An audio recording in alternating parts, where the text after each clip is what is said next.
Yo, what's good everybody? Welcome along to another video. Today I'm going to show you how to build some crazy drums for a killer bass line in drum and bass.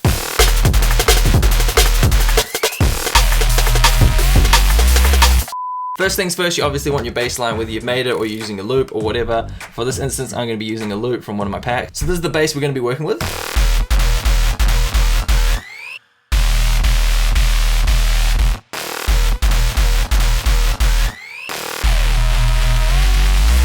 So in my humble opinion, there's like 5 different elements of the drums.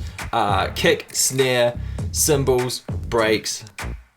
So there's 4 elements. And then once you get into processing those drums, there's 3 key things which I think work really well. Saturation, parallel compression, and convolution reverb. But before we get ahead of ourselves, let's build up the drums first. Kick, snare, let's load them in.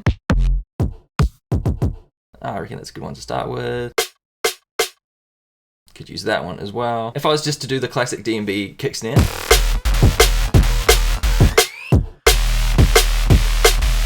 I mean, it works, but we can make it a little bit more creative. So when looking at the bass line to determine drums, I look for like rhythm changes. I want to look for silences like this.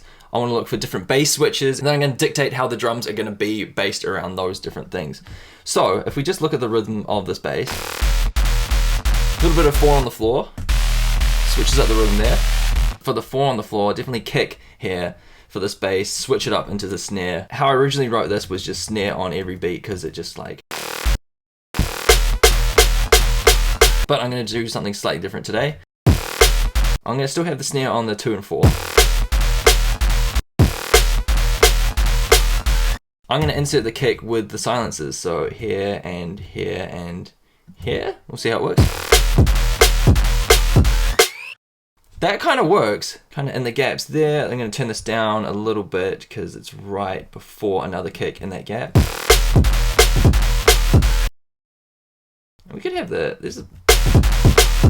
and then switching that on to the second half of that drop.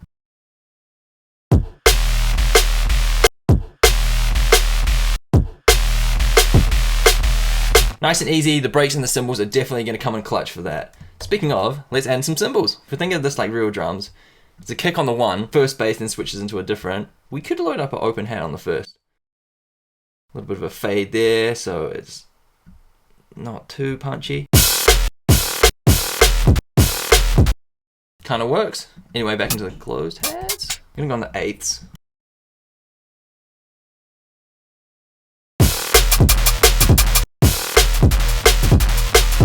Alternating hats, ideal as well.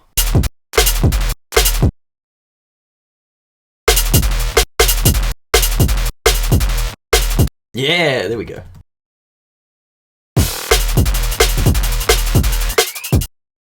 Another gap there, so we don't need hats there. Could switch it back into the open. Different bass rhythm, so perhaps different cymbal rhythm. Could even switch into open hats.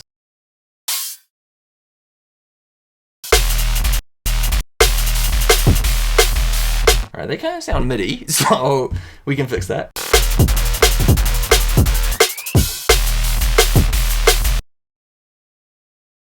Obviously the cymbals, and then breaks, any sort of like percussion, random shenanigans here and there. Sticks, yeah.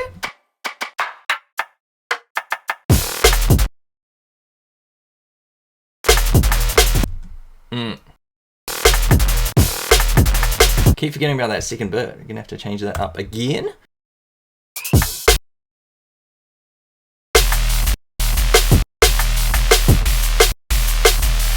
Another cheeky little hack is to chop off the tail end of the snare.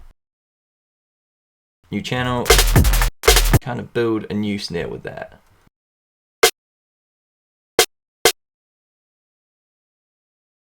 Like so.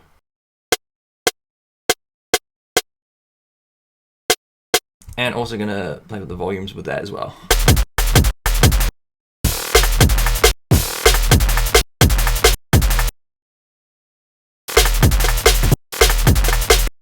Nope. There.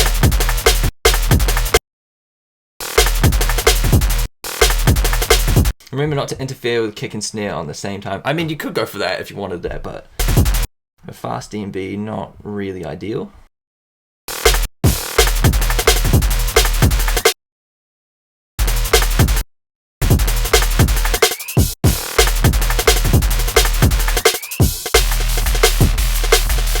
when we go into post-processing, then we can like do different adjustments. Gonna have the main bulk of that. Gonna switch out some kicks and snares, I reckon. Might even take this kick lower.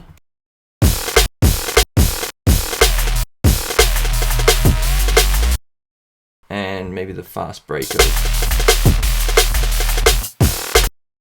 Actually, break and cymbals.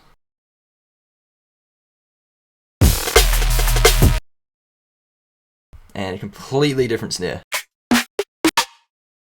Yeah, jungle snare.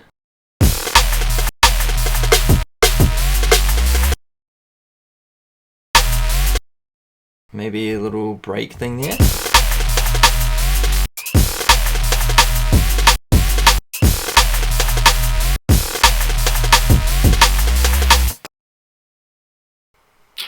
Sheesh. Actually, that can go on a new channel.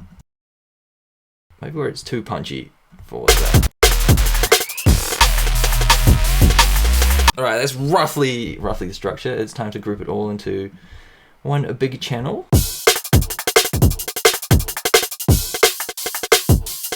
Loop breaks in the background.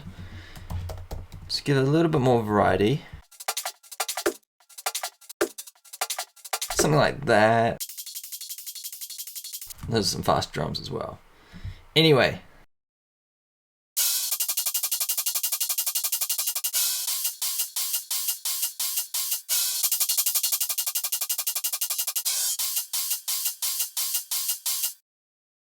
Actually kind of really suits the band. Okay, this should flesh it out a bit more. And wait, no. Build it up a bit more. Alright, what did I say at the start? Convolution, reverb, parallel compression, and saturation. Easy. First things first, hybrid reverb.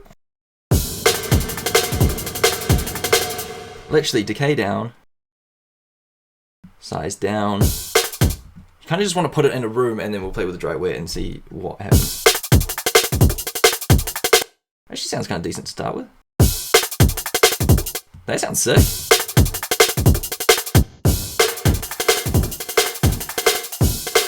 Oh, that sounds so good with the snare. Anyway, that's going to be the one. Kind of just sitting all the drums into one big room and it just glues it together really well.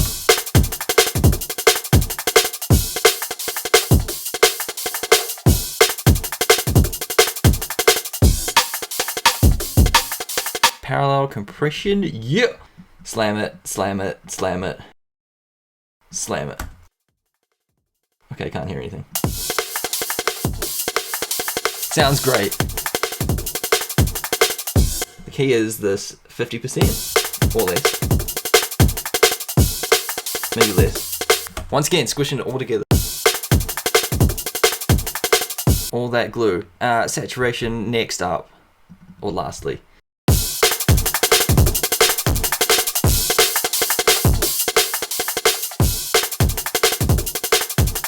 Oh, it just sounds so good. It's my favorite plugin.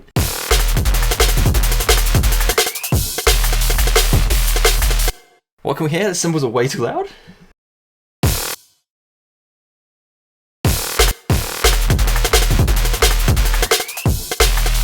Okay, first bit, sick. See, all just little tweaks, you know. We made everything loud as. Now we can hear everything.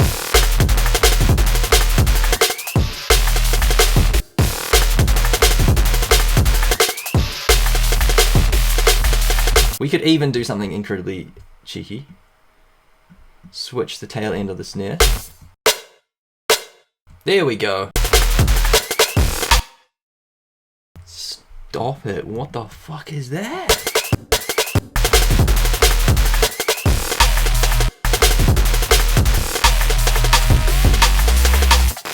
A little bit of cheeky reverb on the snare. Hybrid reverb again. Who was the cool one? The Ableton Mid.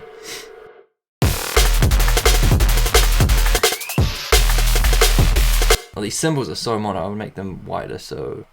grain delay on the cymbal. Sync, 0.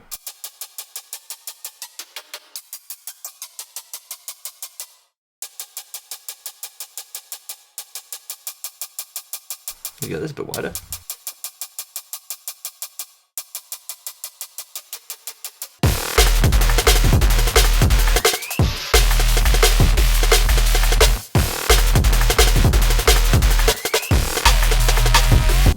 Kind of messes with these, but these sound sick. We can fix that with automation. Dry whip, yeah.